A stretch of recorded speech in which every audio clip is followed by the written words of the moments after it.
भारत का वायसराय हम लोग को बहुत जरूरी पढ़ना रहता है आधुनिक भारत में। तो हम लोग आधुनिक 1885 से जरूरी भारत का वायसराय 1947 तक जरूरी याद करना है। ठीक है, तो हम 1876 से 80 क्योंकि लॉर्ड लिटन और रिपन भी बहुत जरूरी हैं, तो यहाँ से हम लोग देखेंगे भारत का वायसराय। लॉर्ड लिटन है 1876 से 1880। लॉर्ड लिटन 1876 से 1880 एक कवि भी थे, और कवि में ये साहित्य के क्षेत्र में बहुत योगदान देने के कारण इनका एक उपनाम दिया गया था ओवन मेरी डिथ का। ओवन मेरी डिथ का किनको दिया गया था? लॉर्ड लिटन को। लॉर्ड लिटन को इन्होंने सिविल सर्विस एग्जामिनेशन को उम्र को 21 वर्ष से घटाकर 19 वर्ष कर दिया गया था। क्या कर दिया गया था? 21 वर्ष से घटाकर 19 वर्ष कर दिया गया था। और 1878 में वर्नाकुलर प्रेस एक्ट लाया गया था। कौन लाए थे? लॉर्ड लिटन। कौन लाए थे?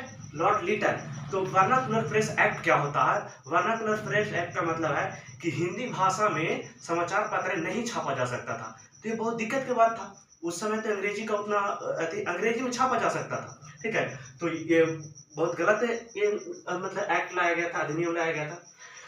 उसी के समय एक और अधिनियम लाया गया था, भारत शस्त्र अधिनियम। भारत शस्त्र अधिनियम, इसमें क्या था कि भारत के लोग कितना भी बड़ा हो, उनको शस्त्र के मतलब कि हथियार रखने का मतलब जो अपने सेफ्टी के लिए नहीं रख सकता था। ये भी बहुत वकील हैं, डॉक्टर हैं, ये सब नहीं रख सकते थे। तो इसका भी पुरजोर विरोध किया गया था। फिर 1 जनवरी इन्हीं के समय में, लॉर्ड लिटन के समय में 1876 से 80, लॉर्ड लिटन के समय में 1 जनवरी 1877 में प्रथम दिल्ली दरबार कितना हुआ? 3 हुआ। ठीक है, जो तीसरा दिल्ली दरबार कब हुआ है? 1911 वाला, जिसके तहत क्वीन विक्टोरिया 1877 में जो दिल्ली दरबार हुआ, क्वीन विक्टोरिया कैसर हिंद की उपाधि दिया गया था। किनको? क्वीन विक्टोरिया, जो वहां के। फिर लॉर्ड रिपन 1880 से 84, 4 साल का अंतर है। 4 साल का 1836 से 1880, 1880 से 1884 रिपन। आप एक चीज समझिए, लिटन का पूरा जो गलत किया हुआ काम ये रिपन क्या किए हैं? सुधार किए हैं। लॉर्ड रिपन 1880 से 84 ये सबसे लोकप्रिय, आज तक का सबसे लोकप्रिय वायसराय रहे हैं। और इनको 1909 के अधिवेशन में, कांग्रेस के 1909 के अधिवेशन में मदन मोहन मालवीय के जो उसमें अध्यक्षता किए थे, उसमें इनको मतलब सबसे अच्छा और सबसे श्रेष्ठ माना गया था वायसराय। ये क्या किए थे कि जो सिविल सर्विस एग्जामिनेशन है उनको ये क्या किए, यहाँ घटाया गया था लिटन, और यहाँ क्या बढ़ा दिए, 19 से 21 वर्ष कर दिए। बहुत अच्छा कर दिए। ठीक है, 1881 भारत में नियमित जनगणना, और 1872 में लॉर्ड मेयो, जो अच्छा से नहीं हो पाया था। यहाँ पे नियमित जनगणना इन्हीं के समय में, किनको? 1880 से 84 लॉर्ड रिपन के समय में हुआ। 1882 में वर्नाकुलर एक्ट, मतलब कि फिर ये लाए कि भारतीय भाषा में मतलब समाचार पत्र छप सकता है। तो ये भारतीयों के लिए बहुत फायदा था, मतलब हर चीज समाचार पता, मतलब कि कहाँ से क्या हो रहा है, नहीं हो रहा। 1881 में प्रथम कारखाना अधिनियम लाया गया। किनके समय में? रिपन के समय में। अच्छा, एक कारखाना 10 साल पर 1891 में आएगा, ऐसे करके 3-4 बार आएगा। ठीक है, और ये 7 साल से कम उम्र वाले के बच्चों के लिए काम करने के लिए प्रतिबंध किया गया, और 7 से 12 साल के बच्चों के लिए एक टाइम फिक्स किया गया कि इतना 9 घंटा के बराबर में। और भारतीय मूल के न्यायाधीशों मतलब भारत के जो न्यायाधीश थे, वो बोला गया कि अगर यूरोपीय गलती करते हैं तो भारत के न्यायाधीश भी यूरोपीय लोगों पर कार्रवाई कर सकते हैं, मतलब सुनवाई कर सकते हैं। ठीक है, तो ये अगर इतना सारा अच्छा काम कर सकते हैं, इसीलिए इनको लोकप्रिय वायसराय, अच्छा और सर्वश्रेष्ठ वायसराय माना गया। इनके बाद 1884 और 84 के बाद डफरिन आ गए। ठीक है, लॉर्ड डफरिन 1884 से 88, इन्हीं में तो सबसे मेन काम हुआ है कि 28 दिसंबर 1885 लिख इसलिए देते हैं ना, याद तो सारा चीज है, लिख इसलिए दे रहे हैं कि डिस्कशन में मतलब और जल्दी हम समझा सके। ठीक है, 18 दिसंबर 1885 में नेशनल कांग्रेस की स्थापना किया गया। और डफरिन के समय ही जो द्वितीय कांग्रेस अधिवेशन हुआ था, उसमें 1886 में कलकत्ता में 85 में शुरू हुआ प्रथम, और द्वितीय 1886 कलकत्ता में भोजन का एक शानदार पार्टी दिया गया, जिसमें गार्डन पार्टी के नाम से जाना जाता है। और यही डैफरिन है कि हम मजाक उड़ाएं किसको, कांग्रेस को। क्या मजाक उड़ाएं कि कांग्रेस अल्पसंख्यक मतलब बहुत छोटी जनसंख्या वाला और सूक्ष्मदर्शी मतलब बहुत छोटा जनसंख्या का प्रतिनिधित्व करने वाला संगठन है, ये कोई बड़ा चीज नहीं है, ठीक है। इस प्रकार के ये मतलब आलोचना मतलब इसको प्रयोग किए, ठीक है। इनके बाद फिर 88 से देखिए जो भी है लिटन 76 से 80, रिपन 80 से 84, सब 4 वर्ष, ठीक है। डफरिन 84 से 88 4 वर्ष, लॉर्ड लैंसलैंड 1888 से 94 4 वर्ष। देखिए 1881 में दूसरा कारखाना अधिनियम आया, जिसमें 1 दिन का छुट्टी का प्रावधान किया गया। कितना का? 1 दिन का छुट्टी का प्रावधान, ठीक है।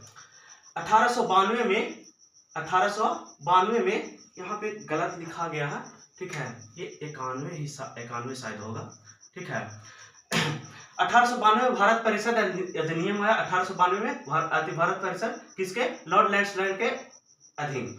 1893-94 में भारत और अफगानिस्तान के बीच में किया गया डुरंड रेखा खींचा गया, जो वर्तमान में पाकिस्तान और अफगानिस्तान को बांटती है। ये किनके समय में? लैंसलैंड के समय में। तो जिनके समय में होता है ये प्रश्न पूछ देता, ठीक है, कि कांग्रेस के स्थापना किनके समय में? तो कांग्रेस की स्थापना डफरिन के समय में, या ये कौन बोले थे, ठीक है, गार्डन पार्टी कौन दिए थे, इसके बारे में जानकारी, या कौन वर्नाकुलर एक्ट को हटाएं और वर्नाकुलर एक्ट कौन लाया, ठीक है, वर्नाकुलर एक्ट का मतलब क्या होता है, ठीक, प्रथम दिल्ली दरबार कहाँ हुआ, ये सारी चीजों को पूछा जाता है प्रश्न करके, ठीक है। इसके साथ और 5वां मतलब अब 94 तक हम लोग डफरिन तक क्या कहते हैं लैंसलैंड तक पढ़ लिए, ठीक है। फिर 94 से 98 लॉर्ड एल्गिन। इस समय प्लेग अधिकारी रैंड और आयस्टर जो चापेकर बंधुओं के द्वारा इनको हत्या कर दिया गया था, और ये प्रथम राजनीतिक हत्या था। ये क्या था? प्रथम राजनीतिक हत्या। किनके समय में? लॉर्ड एल्गिन के समय में 1894 से 98, 1894 से 98, 1884 से 88। तब यहाँ से जरूरी डिफरेंस याद करना जरूरी हम लोग का कांग्रेस वाला से, ठीक है। 84 से 88 डफरिन और लॉर्ड लैंसलैंड 1888 से 94 और 94 से 98 लॉर्ड एल्गिन। इनके समय अधिकारी रैंड और आयस्टर को चापेकर बंधुओं द्वारा कर दिया गया था। सारा याद हो जाना चाहिए, ठीक है। इन्होंने बताए, हम थोड़ा ही लिखे हैं कि भारत तलवार, अच्छा हमको पता है क्या लिखा हुआ, हम वो समझने के लिए सिर्फ और समझा देते हैं, ठीक है।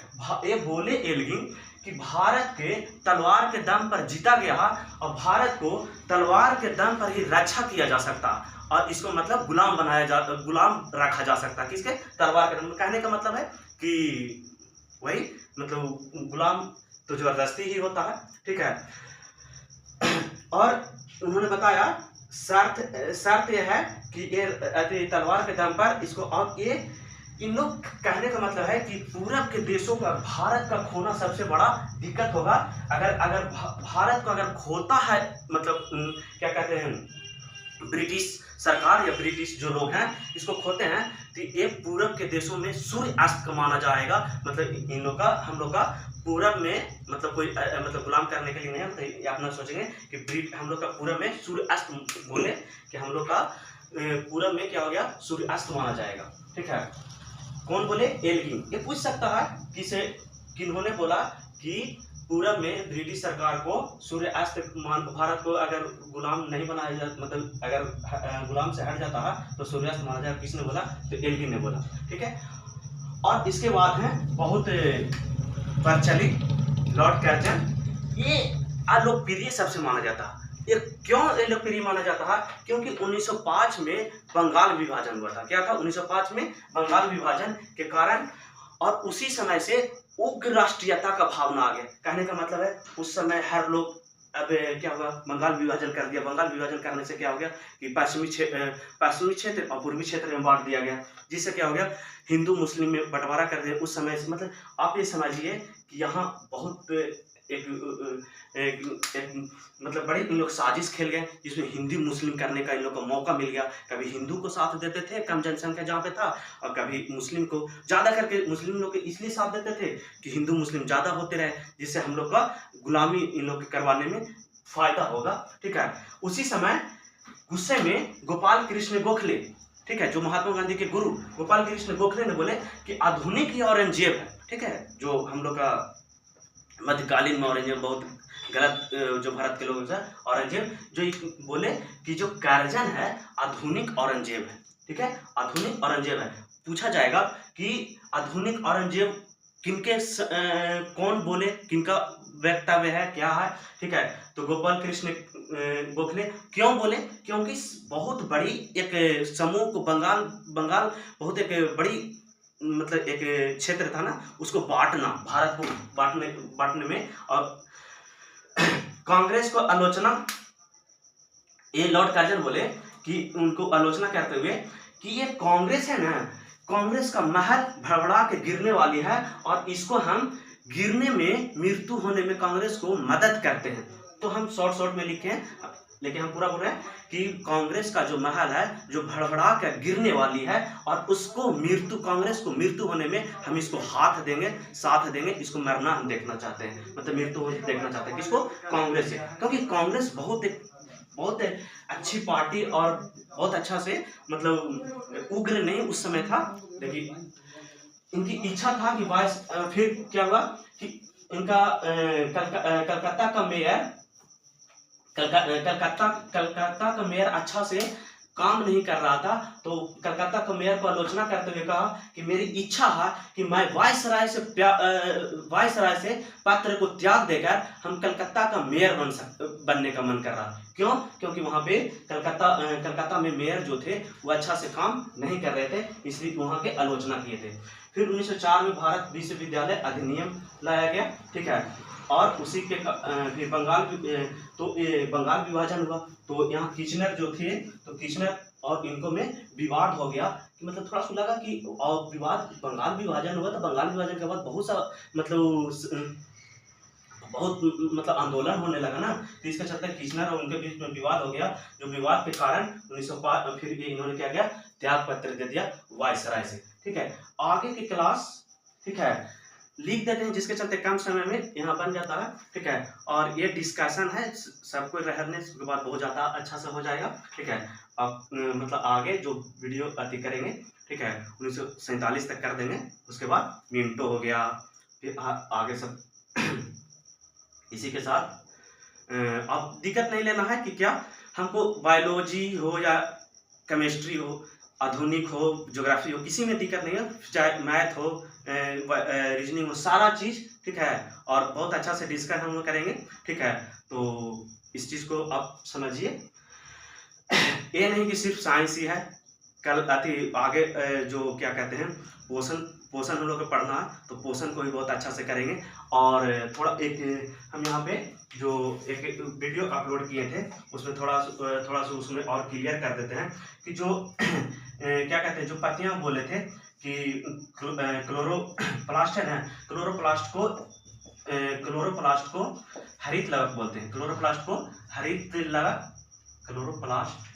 को हिंदी में हरित लवक, क्योंकि ये क्लोरोप्लास्ट ही नहीं बोल सकता, हरित लवक होता है, तो इसी में रहता है क्लोरोप्लास्ट। और क्लोरोप्लास्ट में क्या होता है, इसे पर्णहरित रहता है, मतलब क्लोरोफिल रहता है, ठीक है। थोड़ा सा इसको हमको समझाने में थोड़ा सा ये हमको मिस्टेक हो गया था, ठीक है। तो क्लोरोप्लास्ट में ही बोलेगा कि सिर्फ क्लोरोफिल कहाँ रहता है, या क्लोरोफिल को क्लोरोफिल ना बोल के क्या बोल देगा, पर्णहरित, क्योंकि क्लोरोफिल के हिंदी में क्या बोलते हैं, पर्णहरित बोलते हैं, ठीक है। तो बोले क्लोरोफिल कहाँ पाया जाता है, क्लोरोप्लास्ट में पाया जाता है, या कह देगा कि क्लोरोप्लास्ट में लिख के क्या लिख देगा, हरित लवक लिख देगा, ठीक है। तो इस चीज को समझना है कि ये मतलब क्लोरोफिल को रखने वाली जगह है क्या, क्लोरोप्लास्ट, जिसको हिंदी में क्या कहते हैं, हरित लवक। और क्लोरोप्लास्ट में क्या रहता है, पर्णहरित, जिसको अंग्रेजी में क्लोरोफिल बोलते हैं, ठीक है। ये हमको बताने में थोड़ा सा दिक्कत हो गया था, ठीक है। जो प्रकाश संश्लेषण हम बता रहे थे,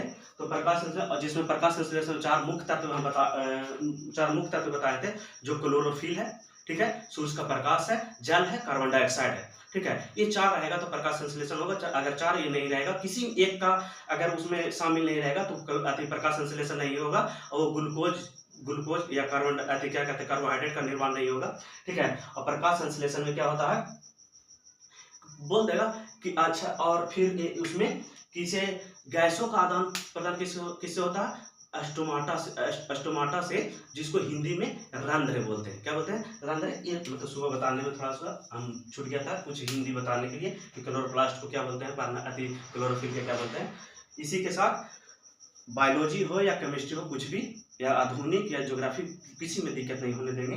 ठीक है, हम लोग अच्छा से डिस्कशन करेंगे और फिर आगे चलते रहेगा सेट। ठीक है, थैंक यू।